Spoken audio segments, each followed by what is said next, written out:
Hi, welcome to See You Live. My name is Walker Evans. I am the co-founder of ColumbusUnderground.com. Joining me today is Jennifer Noll, who is the principal planner for planning and sustainability at MORPC. Jennifer, thanks for joining us. Thanks so much for having me. Yeah, so today we're talking about the regional housing strategy and kind of some of the other related topics that you work on at MORPC. We hear a lot, in kind of our reporting on Columbus Underground about a lot of different issues.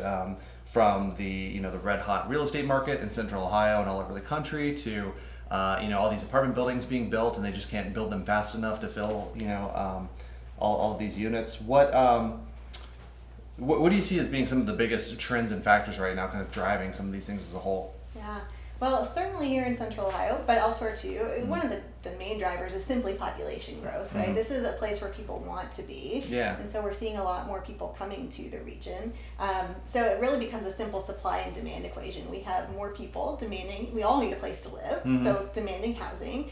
We haven't necessarily been able to keep up with that demand for the last several years, and so it's just creating a deficit in terms of the amount of supply that's out there.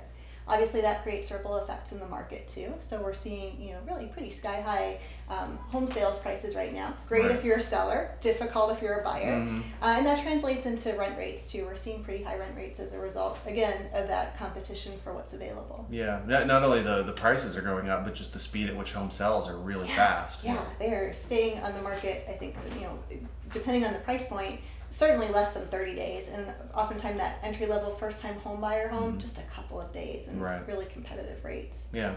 Well, you mentioned Central Ohio. This is also a big issue all across the country. Yeah. Are there any things that you guys are seeing as unique, challenges here in Central Ohio or opportunities here for addressing some of these problems? Yeah, I think some of the things that we uncovered through the regional housing strategy are almost universal challenges. Supply and demand is certainly a big one.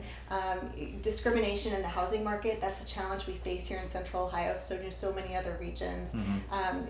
Not enough homes, not enough resources for low-income households, that certainly drives challenges too. So, in terms of the uniqueness of the challenges, maybe not so much, but I do think there's probably some unique opportunities for Central Ohio and Columbus to address those challenges. You mentioned the regional housing strategy. This is something we completed about a year ago. Yeah. And we took a look at 7 counties in Central Ohio. That's a pretty big spatial area to work with. But what that creates for us is an opportunity to drill down and find the common ground among communities across those 7 counties. And so there are quite a few commonalities, which means there are things that Columbus has in common with Delaware, Marysville, other communities, right? And so that means we can start to build capacity to solve these together as a region instead of any community having to go it alone. Yeah, because these challenges aren't just the city of Columbus proper. It's kind of a regional thing. There are challenges in Dublin, Grove City, all over the place. So true. We cover a lot of the sort of housing development and real estate development planning sort of stories on Columbus Underground, and one of the things we hear a lot of confusion about, like in the comments and on social media, are some of the terminology, like what is affordable housing. Yeah. A lot of people think, well, that's my definition of whatever is affordable to me, and that's not necessarily the case. Can you tell us a little bit, very briefly about what's affordable housing, what's market rate housing, what's workforce housing, some of the differences? Sure. But I think the one thing that's sort of unites all of us is we all have some level that we can afford to spend on our housing. And so there is some guidance out there that recommends that you should not spend more than 30% of your household income toward your housing expenses, whether that's rent or mortgage, and that should include utilities too. So we all have to figure out what that amount is that we can comfortably afford to spend. That said, when we're actually looking at housing products, there are a few different definitions out there that exist. I think typically when we're talking about affordable housing, we tend to be talking about homes that have been subsidized with housing tax credits or some other sort of financial incentive for the developer, because the folks who are going to be renting or buying those homes may not have the same level of income as those in the market would have. Right. And so those subsidies help to make the developments affordable. Right.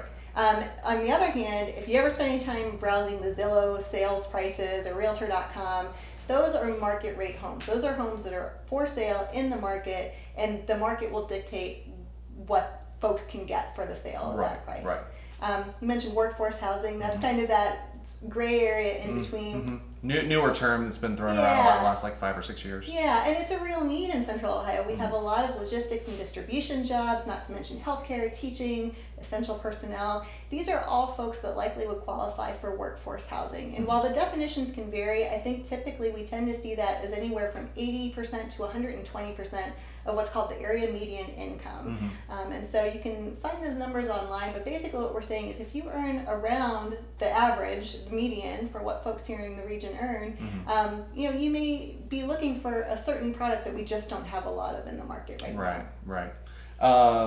We focus a lot on urban development on Columbus Underground, so kind of, Clintonville to German Village and Grandview and Franklinton to Bexley and the Near East Side, sort of a, 3, 4, 5 mile perimeter around the center of the city, but there's a lot going on in Dublin. You mentioned Delaware County. We're seeing explosive growth in suburban and exurban areas too. Are you seeing, the study from MORPC, is it unveiling different types of housing that are needed in certain areas or the other? Are there hot spots where it's like this is a place where housing is really, needed in bulk right now? Yes, I think this is sort of a yes and response in that what we're finding is that, so in those 7 counties that we looked at, the need is universal. Every single one of our communities does not have enough of the supply that they need right now. Right. Particularly in Delaware County and Union County, where the growth has really been exponential. We know they're going to have a lot more people who want to be there. They're going to need homes to support them. But that's across all price points, and that's across all product types too. We have, I think, about 3/4 of our housing stock in Central Ohio is single family homes. Certainly that meets a need for those folks in the market who need a single family home. But what we're finding is as our communities become more diverse, our needs become more diverse too. And so it's really important that we're starting to think about how we diversify our housing stock to meet those needs, especially as we continue to grow. Cool. A lot of this stuff, really interesting to talk about and discuss and think about, and a lot of our audience really enjoy these types of stories and discussions. But it can certainly sometimes feel like something that's kind of planned from the 30,000-foot view.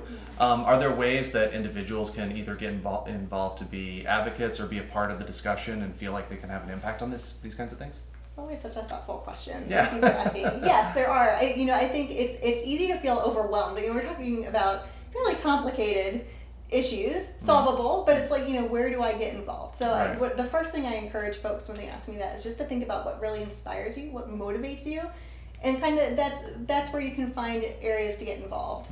I think the next step is just to be an active listener. There's a lot of groups out there who are intervening in all areas of the spectrum when we're talking about housing needs. So being engaged in those conversations and learning is always really important. Yeah. And being an active resident too, going to your area commission meetings, your city council meetings, that is where decisions are made every day that affect us. And so we can really have a difference in how our communities work for us by being active participants in those conversations. Cool. Well, we'll make sure to link to the regional housing strategy in the notes under this video, so check the comments for all of that. And Jennifer, thanks so much for taking the time to stop by and share more with us today. My pleasure. Thank you.